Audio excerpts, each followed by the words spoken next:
नमस्कार दोस्तों। तो आज हम सेकंड टॉपिक पढ़ने जा रहे हैं वाक्य विचार। वाक्य विचार की परिभाषा।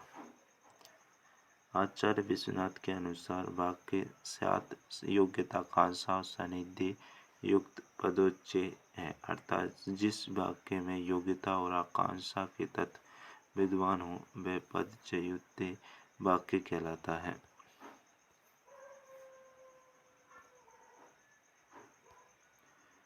पतंजलि के अनुसार पूर्ण अर्थ की प्रतीति कराने वाले समूह को वाक्य कहते हैं। डॉक्टर भोलानाथ तिवारी वह अर्थवान ध्वनि समुदाय जो पूरी बात या भाव की तुलना में अपूर्ण होते हुए भी अपने साथ में पूर्ण हो तथा जिसमें प्रत्यक्ष या परोक्ष रूप से क्रिया का भाव हो वह वाक्य है। वाक्य की कसौटियाँ हैं सार्थकता, योग्यता, आकांक्षा, आसक्ति, पदक्रम और अन्वय। वाक्य की कसौटियाँ 6 हैं। पहली है सार्थकता। वाक्य में सदैव सार्थक शब्दों का ही महत्व रहता है। निरर्थक शब्द तभी आते हैं जब वे वाक्य में कुछ अर्थपूर्ण स्थिति में होते हैं। जैसे कि बकबक अपने आप में निरर्थक शब्द है। जब ये शब्द किसी प्रश्न वाचक के साथ प्रयुक्त किए जाएं, जैसे क्या बकबक लगा रखी है, तो वह शब्दों में सार्थकता आ जाती है।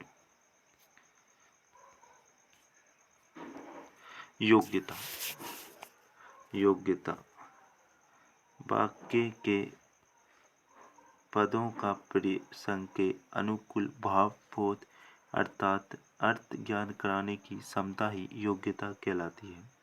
आकांक्षा वाक्य के शब्द एक दूसरे पर अक्षित रहते हैं, इसलिए वे वाक्य के किसी भाव को पूर्ण रूप से समझने के लिए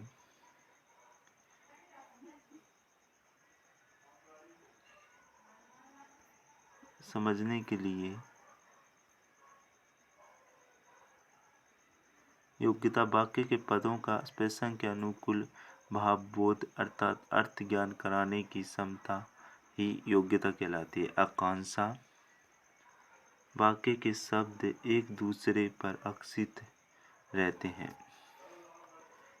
इसलिए वाक्य के किसी भाव को पूर्ण रूप से समझने के लिए एक पद को सुनकर दूसरे पद को सुनने की उत्कृष्ट सहज उत्पन्न होती है। इसे ही आकांक्षा कहा जाता है।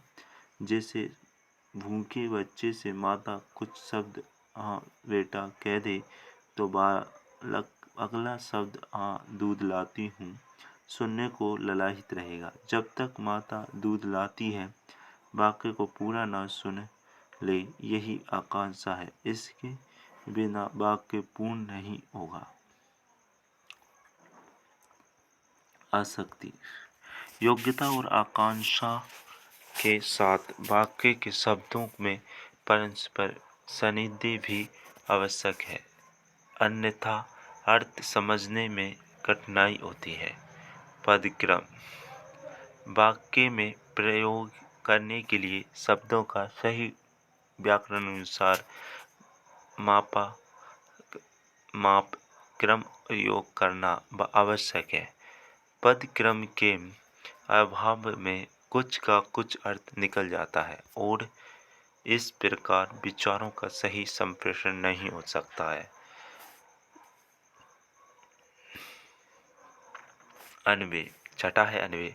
अन्वय शब्द का अर्थ है मेल। वाक्य में क्रिया के साथ लिंग, वचन, कारक, पुरुष, काल आदि का अनुकरणात्मक व व्याकरणात्मक मेल होना आवश्यक है। ये पार्ट फर्स्ट है और पार्ट सेकंड भी हम जल्द ही लाने वाले हैं। तो अगर आपको ये मेरे नोट्स सही लग रहे हों तो please share, subscribe and like ज़रूर करें। Thank you. जय हिंद।